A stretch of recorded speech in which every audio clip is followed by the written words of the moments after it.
Hi, I'm Sila, 27, and I never imagined my own sister could betray me. She borrowed money from me to pay off what she called urgent debts. But what I discovered later left me completely shocked. I trusted her, and it felt like my world flipped upside down in an instant. Have you ever felt someone you love use your trust against you? Comment below where you're watching from. And don't forget to subscribe for more family drama and emotional courage stories. It all started on a Tuesday night. I was sitting on my couch, wrapped in a soft blanket, scrolling through my phone, when I got a frantic call from my sister, Emily. Normally, her calls were filled with laughter, gossip, or her latest story about her work adventures. But this one was different. Her voice was tight, almost shaking, full of panic that I couldn't ignore. "Sila, I really need your help," she said, her words tumbling out too quickly. It's the bills. They're piling up and I don't know what to do." I could hear the desperation underneath her words. My stomach twisted. Emily had always been the free spirit of the family, the one who spent without thinking, yet somehow everyone loved her charm. But hearing her so scared, this was different. My first instinct was to reassure her. "What happened? How bad is it?" I asked, trying to keep my voice calm, though inside anxiety gnawed at me. "Medical bills, credit cards, some loans," she stammered. I don't want to tell Mom or Dad. Please, Sila.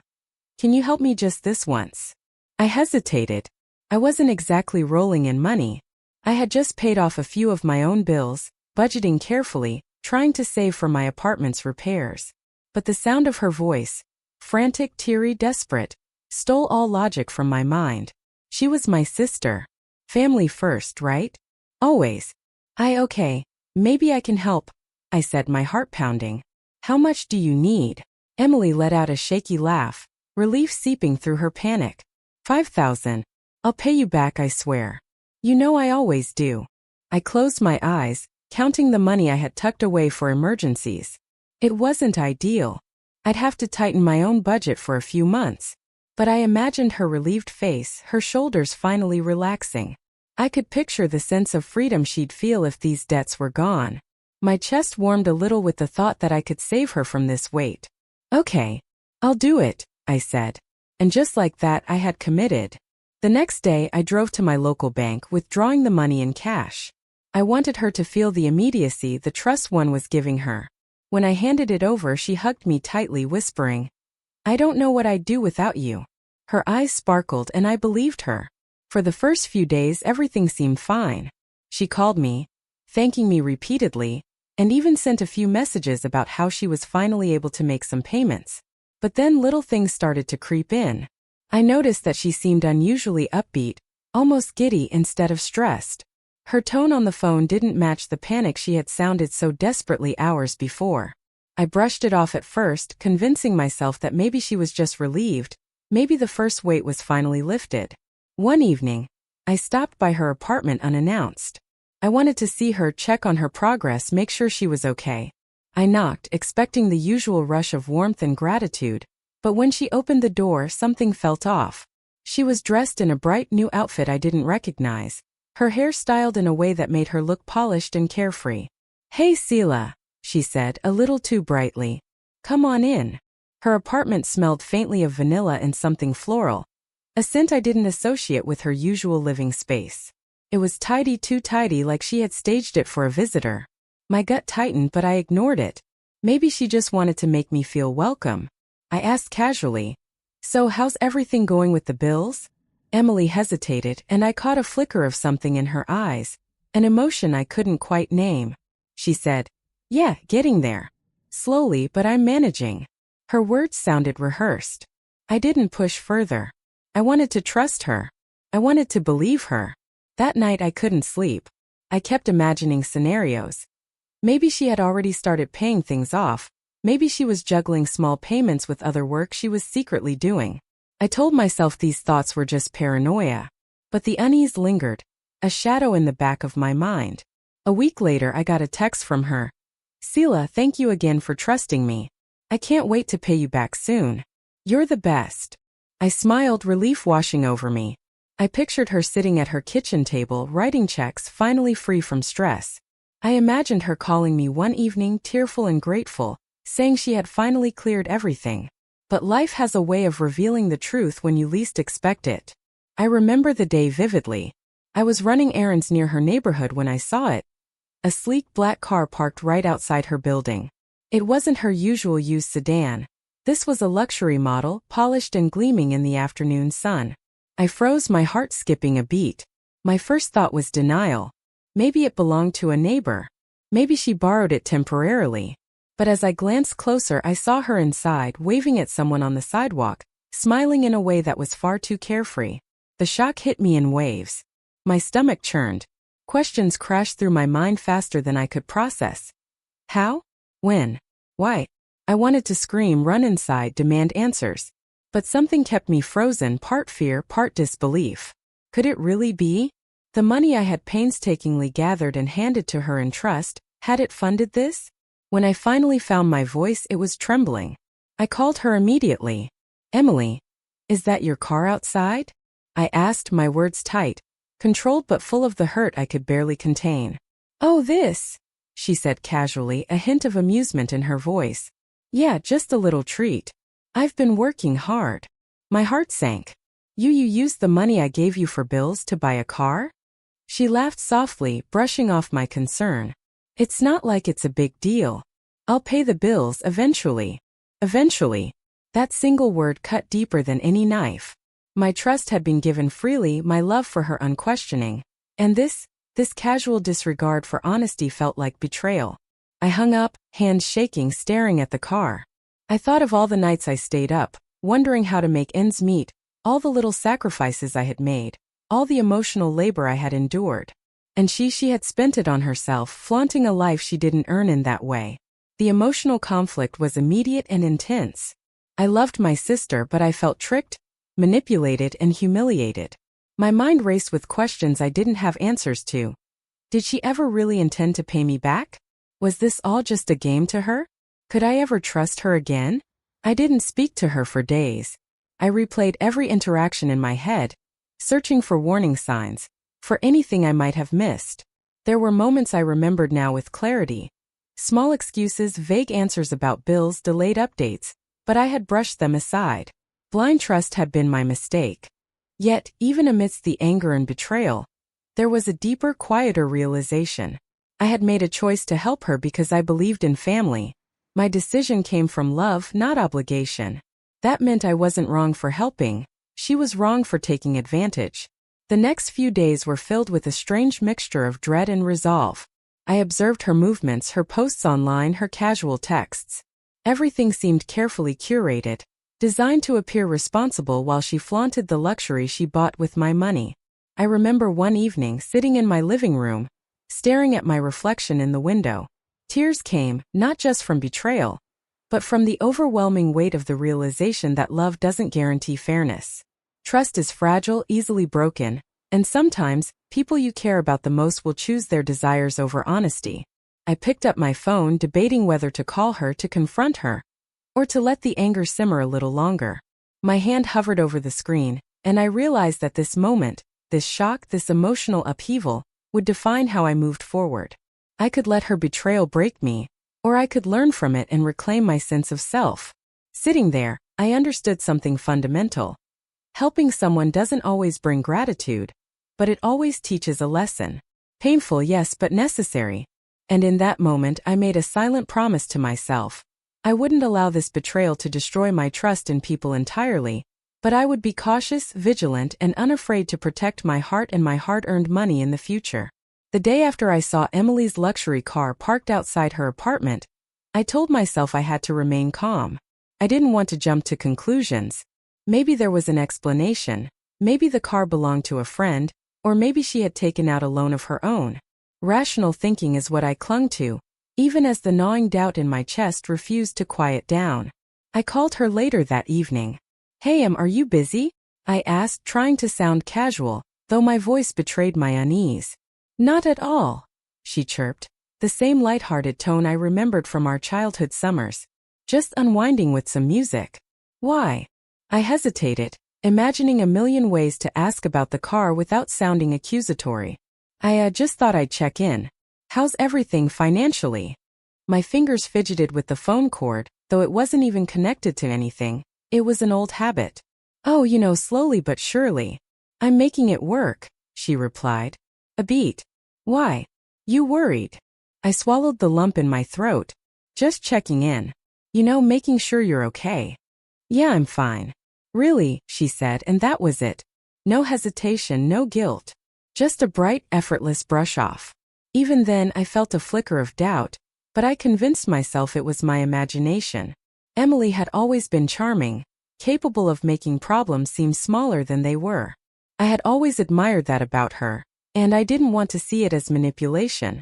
Over the next few days, subtle warning signs began piling up, but I ignored them. One afternoon, I was out grocery shopping when I ran into our mutual friend, Jenna. She waved at me enthusiastically, but then her expression shifted when she spotted the worry lines etched across my forehead. Hey Sila, are you okay? You look tense. I forced a smile. I'm fine, just dealing with stuff. Emily. Jenna's eyebrows lifted. Anything serious? I hesitated, unsure how much to reveal. I didn't want to admit the suspicion gnawing at me. Just helping her with some bills. She's stressed, that's all. Jenna's eyes narrowed slightly. Well, I saw her the other day with some friends at that new cafe downtown. She seemed carefree, I nodded quickly, forcing a laugh. Yeah, maybe she just needed a break. But as I walked away, I couldn't shake the feeling that her carefree mood didn't match her supposed financial struggles. That evening I called Emily again. This time my tone carried a subtle edge. So, how's the budgeting going? Everything okay with the creditors? Oh yes. Totally fine, she replied a little too quickly. I'm on top of it. Don't worry so much. Her insistence, the sharpness in her voice made my stomach twist. I wanted to believe her, but my gut told me something was off. She was too polished, too rehearsed. A few days later I decided to stop by her apartment again just to check casually like before. I rang the bell, and Emily answered immediately. But something was different this time.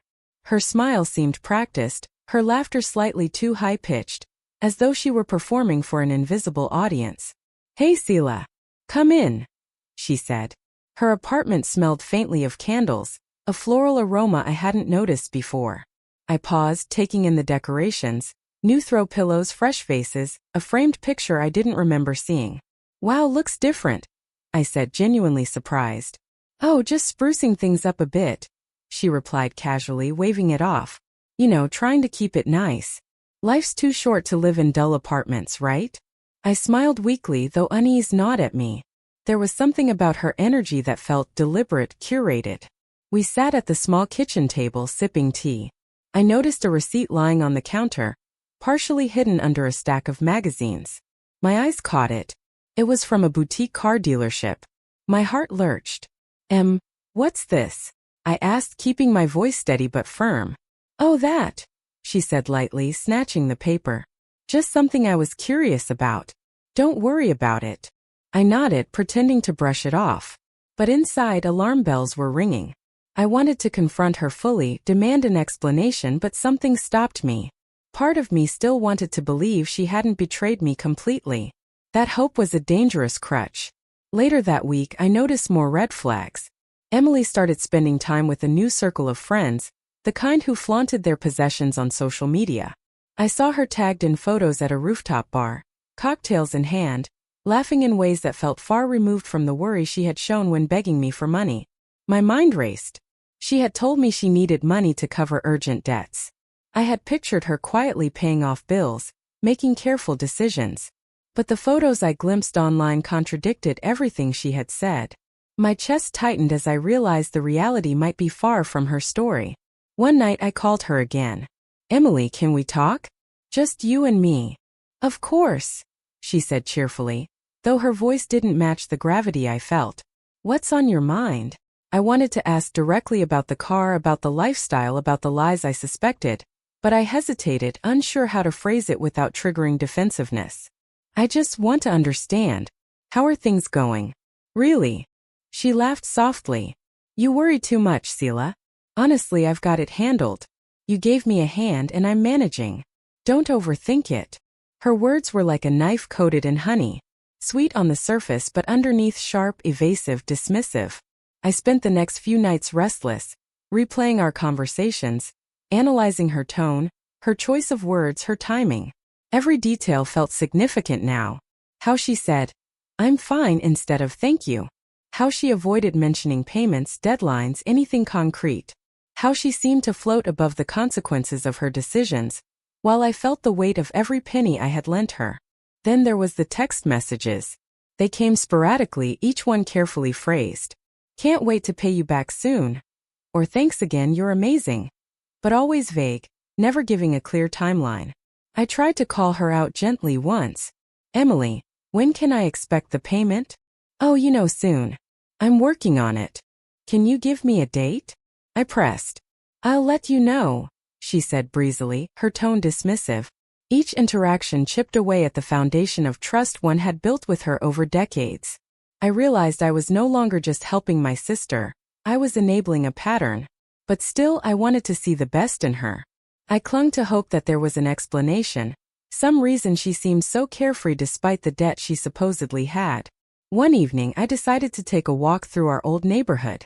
Memories of childhood summers with Emily, building forts, riding bikes, laughing until our sides ached, all came rushing back. I remembered the little promises we had made as kids. Always have each other's back, always be honest. That contrast made the current tension almost unbearable. The girl I loved, the sister I trusted, seemed like a stranger. I passed by a small cafe where I'd met her for lunch countless times. Through the window, I saw her laughing with two friends, the newest additions to her social circle. She looked radiant, unbothered, and unrepentant. The reality hit me harder than I expected. My money, my trust, my sacrifice, they hadn't weighed on her conscience at all. Returning home, I sat at my kitchen table, head in my hands, trying to process everything. My phone buzzed with another text from Emily. "Can't wait for our weekend brunch. You'll love the surprise I have." I stared at the message, my stomach knotting. What kind of surprise could she be planning that didn't involve paying back the money she had borrowed? My mind spiraled. Was this another distraction? Another attempt to charm me into silence? By this point, I knew the signs were undeniable. Her words didn't match her actions. Her carefree demeanor didn't match the debt she claimed to be drowning in. And yet, I hesitated to confront her fully. I was scared of shattering the fragile relationship we had left. But every time I thought about the money I had given her, every time I replayed our conversations, every text, every laugh, every seemingly innocent outing, it all felt like a calculated illusion. The red flags were there all along, and I had chosen to ignore them. I told myself I was being generous, that I was protecting my sister, that I was giving her a chance to recover. But deep down, I knew the truth. I had been blinded by love and trust, and in doing so, I had allowed the betrayal to take root. Sitting alone that night, I made a quiet promise to myself. I wouldn't ignore these signs any longer. I would pay attention. I would protect my heart. And I would make sure that, no matter what, I didn't allow blind faith to cost me more than it already had. The red flags had spoken, and I had finally begun to hear them. I couldn't shake the feeling that something had shifted irreversibly between Emily and me. The red flags I had begun noticing, the vague excuses, the carefree attitude, the mysterious new receipts, had started gnawing at me like a persistent ache. That weekend, I decided I couldn't wait any longer. I needed answers. I had to see for myself what she had done with the money I had trusted her with so blindly. I drove to her apartment under the guise of a casual visit, telling myself it was just checking in, being a caring sister. But as I turned the corner onto her street, my chest tightened and my pulse jumped. There it was, a sleek black car parked right in front of her building. Not a modest sedan, not a used model like she usually drove, but a brand new glossy luxury car that gleamed in the afternoon sunlight. I stopped the car mid-block, gripping the steering wheel so tightly my knuckles turned white. It felt surreal. My mind kept searching for alternatives. Perhaps she was borrowing it from someone, renting it for a photo opportunity, anything but the truth I feared. But then I saw her sitting behind the wheel, laughing and chatting with someone I didn't recognize. Clearly relaxed, completely unbothered. I sat there for a long moment, frozen. Part of me wanted to confront her immediately, to yell, to demand answers. Another part of me wanted to drive away and pretend I hadn't seen anything, to cling to the hope that I had misunderstood. But deep down, I knew the truth would hit me whether I left or stayed. Taking a deep breath, I stepped out of my car. The asphalt felt hot under my sandals, sticky and uncomfortable. I walked closer, my eyes narrowing at the license plate. Yes, it was definitely her car. My chest tightened further, and a wave of disbelief mixed with rage and betrayal surged through me. I approached the building, trying to act casual, though my heart thumped loudly against my ribcage. I rang her apartment bell, forcing a neutral tone as I called out, "Emily, hey. It's me." The door opened almost instantly, and she greeted me with that practiced, bright smile she always wore when she wanted to disarm me. "Sila. Hey. Come on in." I stepped inside, trying to mask my emotions. But as soon as I saw the apartment, it became impossible. The place had changed. Her walls were decorated with new art. Her countertops gleamed with polished trinkets, and the air carried the faint aroma of vanilla and freshly polished wood. Even the cushions on her sofa looked newer than the last time I'd visited. Everything screamed of luxury and care, none of which matched the story she had told me about being buried under bills. I set my bag down on the counter, my voice tighter than intended. Can we talk? I need to understand something." "Oh, sure," she said cheerfully, like she didn't have a care in the world. "What's up?" I tried to steady myself, choosing my words carefully. I saw the car outside. The black one. Can you explain how?" For a moment I thought I saw a flicker in her eyes, surprise, maybe guilt, but she covered it quickly with a laugh. "Oh, that. Don't worry about it. I just treated myself. You know, a little reward for all the stress I've been handling." "A reward?" My chest constricted. I could feel the heat rise to my face. "A reward?" I asked slowly. "For what?" "I gave you money so you could pay off your debts." "That's what you promised me." Emily shrugged lightly, tilting her head, her smile unbothered. "I am paying them in my own way. Things are fine. Don't overthink it. Things are fine." My voice was sharper now, disbelief seeping through every word. "You used the money I trusted you with to buy a car. You spent it on yourself instead of what you said it was for." Her laugh was soft, almost melodic, but it didn't reach her eyes. "Sila, calm down. It's not like it's forever. I'll figure it out. Stop worrying so much." I felt my hands tremble. The calmness in her voice, the dismissiveness. It was almost worse than anger. She wasn't just reckless. She was indifferent to the trust one had placed in her. Indifferent to me. I sank onto the edge of her sofa, trying to steady my breathing. "Emily, do you even understand what this feels like? I trusted you with that money. I made sacrifices. I worked hard to save it and you just—" I know, Sila," she interrupted, waving a hand. "I get it. You're upset. But I'm telling you I'll make it right. Stop being so dramatic." I stared at her, trying to find any hint of remorse in her expression, but there was none. It was like looking at a stranger wearing her face. My mind raced through all the moments I had ignored the warning signs. The cheerful texts when she was supposed to be stressed, the vague updates, the new friends who flaunted wealth. They all converged into one undeniable reality. I had been deceived. I remembered the receipt I had glimpsed the week before, partially hidden under her magazines. I asked her again, voice trembling but firm, "Emily, what about that receipt I saw last week? The one from the dealership?" She glanced away, a small flicker of discomfort crossing her face before she smiled again. "That? Just a look around. Nothing serious. I was curious, that's all." Curious. My stomach churned. Every word, every gesture, every tiny inconsistency now felt like part of a bigger picture I hadn't wanted to see. I had ignored the red flags, telling myself she was stressed, overwhelmed, just unlucky. But now there was no denying it. She had chosen this luxury over honesty, over trust, over me. I ran my hands through my hair, exhaling sharply. "Emily, do you even care what that means for me? For us? I trusted you. I thought you were different. I thought family mattered to you." She shrugged again, casually, brushing off my words like leaves falling from a tree. "Sila, don't take it so seriously. I'll pay back what I owe. I just needed a little happiness in the meantime." Happiness. She called buying a luxury car with my money happiness. My chest ached, a mixture of betrayal, heartbreak, and rage coiling inside me. I wanted to scream, to shake her, to demand that she see the gravity of what she had done. But instead I found myself frozen, feeling smaller than I ever had in my life. Then, as I looked around the apartment again, my eyes fell on a photo frame on the counter. It was a selfie of Emily with two friends, the same ones I had glimpsed at the cafe a few days ago. They were smiling broadly, holding champagne flutes, all dressed to impress. I noticed the faint reflection in the glass, the black car parked outside, shining in the sunlight. The evidence hit me like a tidal wave. This wasn't curiosity. This wasn't temporary. This was deliberate. Every cheerful message, every vague excuse, every carefully timed reassurance had been a mask, hiding the truth of what she had done with my money. I felt a knot form in my stomach, my throat tight.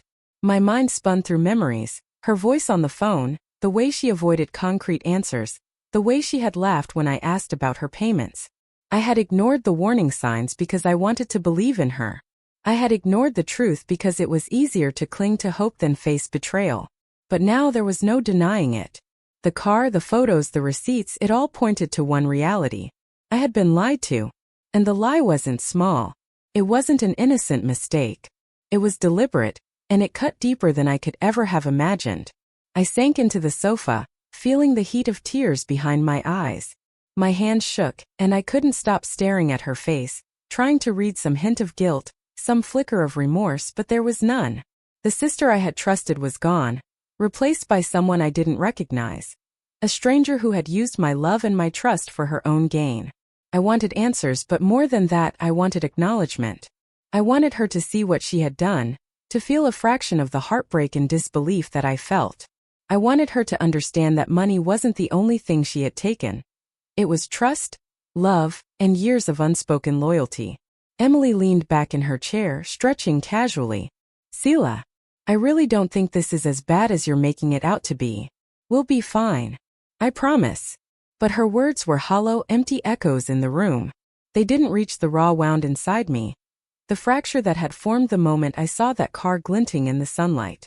That single image, her behind the wheel, carefree, smiling, entirely unburdened, would haunt me for weeks. I left her apartment that day feeling lighter in body but heavier in spirit. I had confronted the truth, seen the betrayal firsthand, and yet I still carried the weight of what she had done. I realized that this discovery wasn't just about money. It was about trust, about boundaries, and about seeing a loved one in a light you never imagined. For hours after I drove home, I replayed every interaction with her in my mind, searching for what I had missed, what signs I had ignored, what tiny threads of deception I hadn't noticed. The answer was painfully clear. The signs were there, and I had chosen to ignore them. My own hope, my own love had blinded me to the truth. That night I sat alone in my apartment, staring at my reflection in the window. The city lights shimmered outside, but inside I felt hollow. The shocking discovery of Emily's betrayal had changed everything. I understood now that love and trust weren't enough to protect you from manipulation.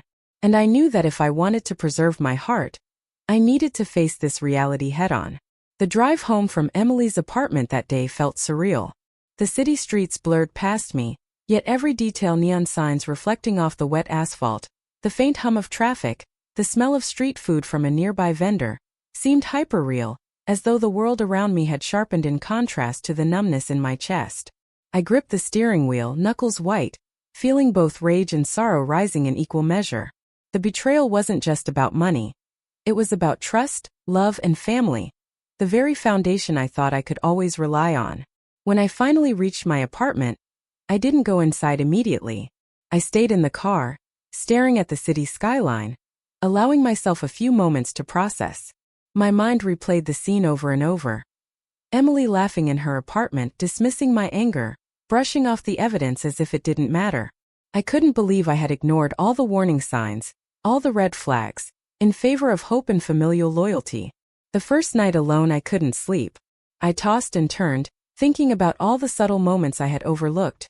The gleam in her eye when she mentioned paying bills soon. The vague timelines in her texts, the carefully staged appearances of responsibility. Each memory felt like a tiny cut reopening in my chest. I cried silently into my pillow, frustrated at myself for being blind, frustrated at her for taking advantage. By morning I had made a quiet decision. I needed to tell someone outside of this toxic loop, someone who could help me navigate what I was feeling. I called my best friend Natalie, and within seconds she picked up. "Sila? Are you okay?" she asked, immediately sensing my distress. I don't know," I admitted, my voice cracking. "It's Emily. She betrayed me. She used the money I gave her for something else. She bought a luxury car. I don't know what to do." There was a pause on the other end of the line. Then Natalie's voice softened. "Oh, Sila, I'm so sorry. I know how much you trusted her." Her words made me sob harder. Talking to someone who wasn't involved gave me a strange relief, yet it also forced the situation into sharp focus. My betrayal wasn't imagined. It wasn't a misunderstanding. Emily had deliberately deceived me, and now I had to figure out what that meant for our relationship, for my family, and for myself. I decided to confront the situation slowly, methodically. I couldn't allow the anger to make me act rashly, but I also couldn't ignore the emotional wound. Over the next few days, I noticed subtle changes in myself. I found myself withdrawing from friends, avoiding family gatherings where Emily would be present, and replaying every interaction in my head. Each time I thought I had accepted the betrayal, a new wave of doubt and hurt would wash over me. I remember walking through the grocery store one evening, distracted by the kaleidoscope of lights from the deli section. A familiar face approached me. It was my cousin Anna. She noticed the tightness in my expression immediately. "Sila, are you okay?" she asked gently, placing a hand on my arm. I shook my head, tears welling up. "It's Emily. She used the money I gave her to buy a car." Anna's eyebrows shot up. "What? Are you serious?" I nodded, feeling a mix of shame and relief. It felt like an admission of vulnerability, yet also a way to anchor myself in reality. I can't believe she would do this. I trusted her completely, and it feels like she doesn't care at all. Anna hugged me tightly, and for the first time in days, I felt a flicker of comfort. But even as I left the store, I realized that no hug, no comforting words, could undo the emotional damage. The trust had been broken. And it wasn't just about the money, it was about respect, honesty, and the bonds of family. At home, I tried to distract myself. I cleaned my apartment meticulously, folded laundry, washed dishes, and even organized old photo albums. But every picture of Emily smiling, every memory of shared vacations, reminded me of the sister I had loved and trusted, and the one who had deceived me. I couldn't reconcile the two versions of her. Later that week, I saw a social media post from Emily. She was at a rooftop bar with her friends, laughing, cocktails in hand, the black luxury car parked in the background. My chest tightened. The world outside her apartment seemed bright and carefree, yet inside me, everything felt fractured. I wanted to comment, to confront her publicly, to demand acknowledgement. But instead, I turned off my phone and let the silence engulf me. Days turned into a week, and the emotional fallout continued. Every time my phone buzzed, I flinched. Every time I saw her name, my stomach churned. I found myself overanalyzing old conversations, trying to catch any clue I had missed. How had I not seen it sooner? How had I ignored all the signs? I felt a mix of anger at her and self-recrimination for my own naivety. Even my sleep patterns changed. I woke up at odd hours, heart racing, imagining confrontations, imagining her explanations, imagining her apologizing. Or worse, not apologizing at all. My emotions were raw, unpredictable, swinging between sadness, rage, and disbelief. One evening I called Emily again, unable to resist the need to hear her voice. "Emily, can we talk?" I asked cautiously. "Oh, Sila. Of course. What's up?" she replied, casual, cheerful, completely unbothered. I just need to understand why," I said, fighting back tears. "Why would you do this? Why use the money I trusted you with for that car?" Her laugh was light, almost playful. "Sila, you worry too much. I'm figuring things out. Stop being dramatic." Dramatic. That word stung. How could she dismiss the pain she had caused me so easily? Her casual attitude deepened the wound. I realized then that her version of reality was vastly different from mine. To her, the betrayal was insignificant. To me, it was everything. I hung up the phone, feeling exhausted, my emotions tangled and raw. I wandered around my apartment, running my hands over surfaces, trying to find stability in motion. But nothing worked. The sense of violation, the emotional betrayal, lingered like a heavy fog, thick and suffocating. Over the next few days I reached out to my parents. I had avoided telling them at first, unsure if I should interfere in adult matters. But I realized I needed support, someone to help me process the chaos inside me. My mom listened quietly, her face solemn. "Oh, Sila. I'm so sorry," she said softly. "I can't believe she'd do that." My dad nodded slowly. Sometimes people make choices that hurt the people who care about them the most. It doesn't mean you were wrong to trust her. You were doing the right thing, helping a family member. She's the one who made a terrible choice. Hearing their words brought a bittersweet comfort. I felt seen, understood, validated, but the pain remained. Their perspective reminded me that betrayal isn't always a reflection of your worth. It's a reflection of someone else's choices. Despite their support, the emotional fallout persisted. I noticed myself becoming hyper-aware of financial matters, questioning everyone's intentions, and second-guessing my generosity. I felt a tension I couldn't shake, a lingering suspicion that anyone I trusted might not value it as I did. One evening I took a long walk in the park near my apartment. The leaves rustled underfoot, crisp and dry from the early autumn chill. I watched families laughing, children playing, and couples strolling hand in hand. Everything felt ordinary, almost mundane, yet inside my emotions were anything but. I felt isolated in a world that seemed oblivious to the storm raging inside me. I paused by a bench and sat, wrapping my arms around myself. The betrayal had forced me into a deeper introspection. I asked myself, who was I if I allowed this to define me? Could I forgive even if I didn't forget? Could I reclaim the sense of trust and safety I had once felt? In that moment I realized that part of the emotional fallout was the loss of certainty. The world had shifted, and I had to find a new equilibrium.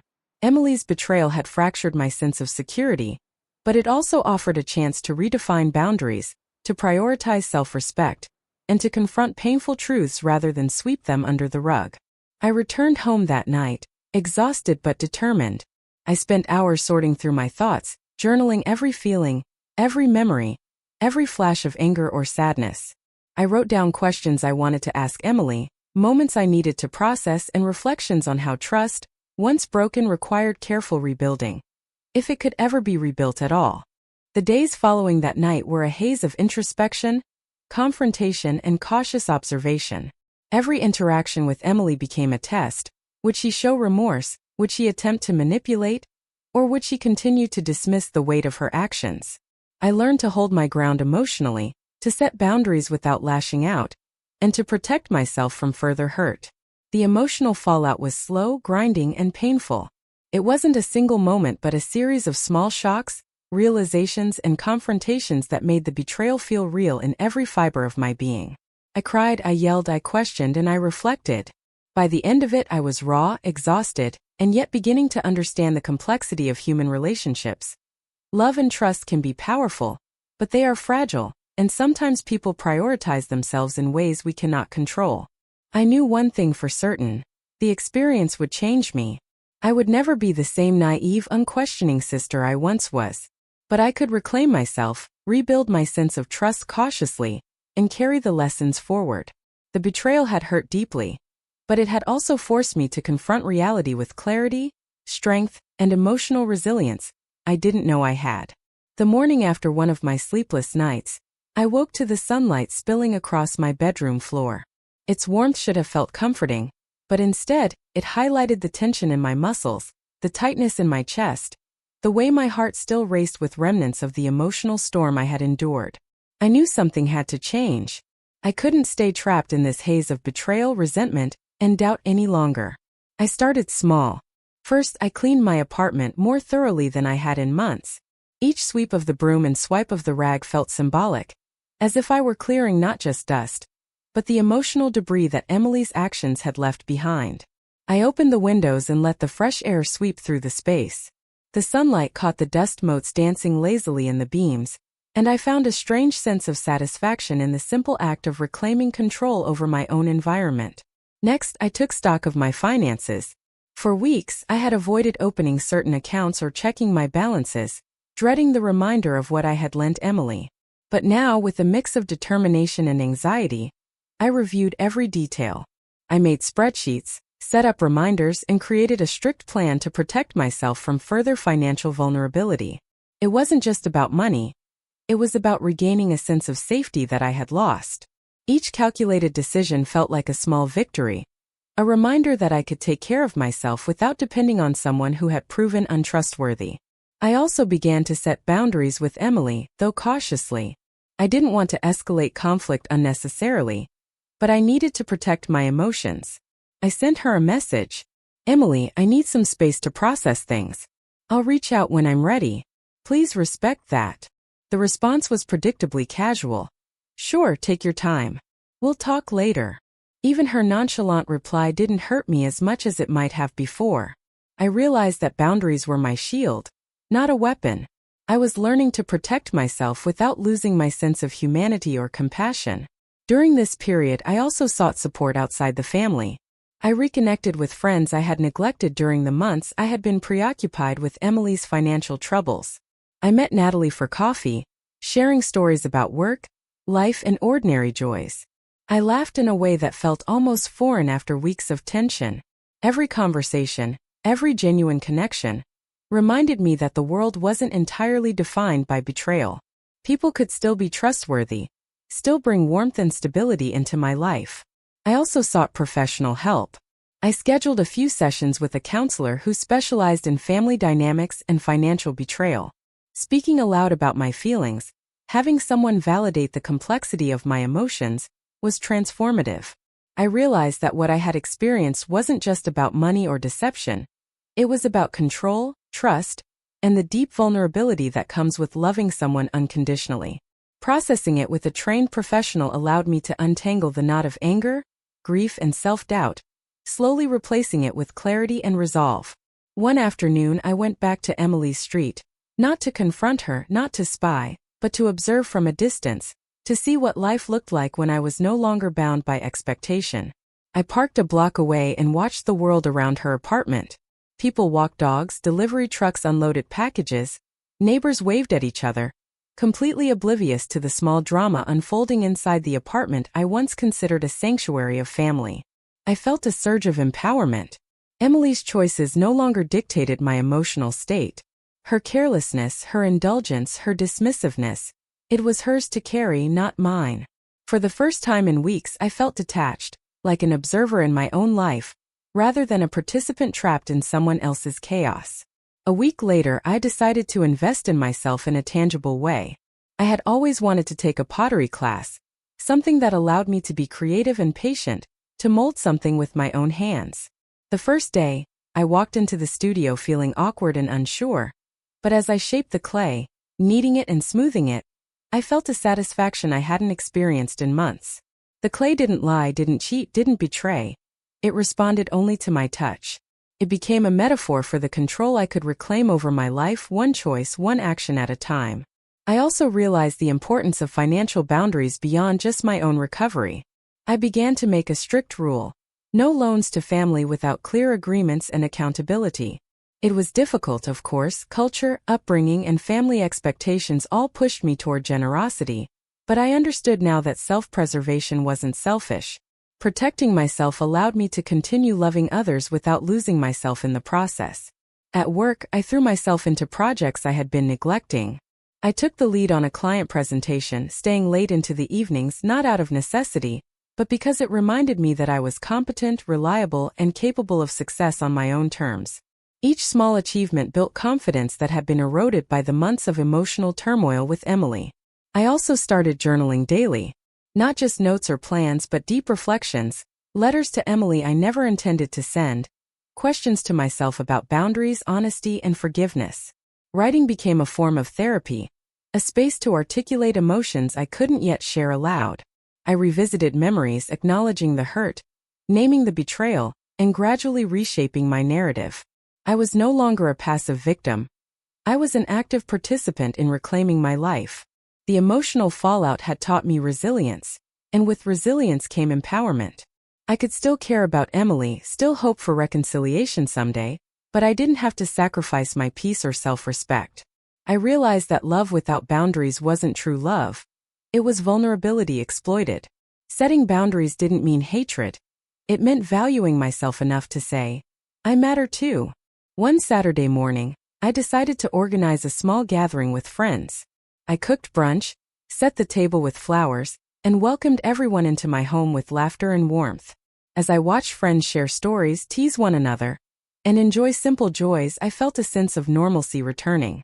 Life didn't have to be defined by betrayal. It could still be full of connection, laughter, and meaningful relationships. I also began the process of forgiveness, not for Emily's sake, but for my own. I didn't need to excuse her actions or pretend they didn't hurt. Forgiveness meant releasing the constant emotional grip her betrayal had on me, allowing myself to move forward without resentment poisoning every thought. It was a slow process, punctuated by moments of frustration and doubt, but gradually I felt lighter. At work, I started mentoring younger colleagues, guiding them, offering advice, sharing lessons about trust, boundaries, and resilience. It was unexpectedly cathartic. Teaching others about navigating challenges reinforced my own understanding of how to navigate mine. I realized that part of reclaiming control was not just about protecting myself, but about contributing positively to others' lives, channeling my experiences into something meaningful. One evening, I returned to the park where I had reflected during the emotional fallout. The sun was setting, painting the sky in shades of gold and orange. I walked slowly, inhaling the crisp air, feeling grounded in a way I hadn't since before Emily's betrayal. I paused at a bench watching a family play nearby, and thought about how far I had come. I wasn't defined by the hurt anymore. I was defined by the choices I made to reclaim my life, to protect my peace, and to invest in my own happiness. Even the thought of Emily no longer triggered panic or rage. I could acknowledge the betrayal without letting it control me. I could think of her actions as a chapter in my life, painful yet instructive, rather than the defining story. I began making plans for my future, financially, emotionally, and personally, without hesitation, without fear of repeating past mistakes. I took up running in the mornings, feeling the rhythm of my feet against the pavement as a reminder of my own strength. I explored local museums, attended small community events, and even joined a book club, connecting with people who shared my interests. Each step, each choice reinforced the reality that life moved forward, and I had the power to move with it, not be dragged backward by past pain. Through all of this, I learned a profound truth. Reclaiming control wasn't about revenge, confrontation, or anger. It was about self-respect, clarity, and resilience. It was about making choices that honored my well-being, my values, and my peace of mind. And in doing so, I discovered a quiet, enduring strength within myself. A strength that no betrayal could diminish. By the time weeks had passed, I felt a sense of closure, not from Emily's apology, which never came, but from my own actions. I had set boundaries, nurtured relationships that mattered, regained financial control, and invested in personal growth. I could now look at her, not with hatred or desperation, but with the understanding that her choices were hers alone.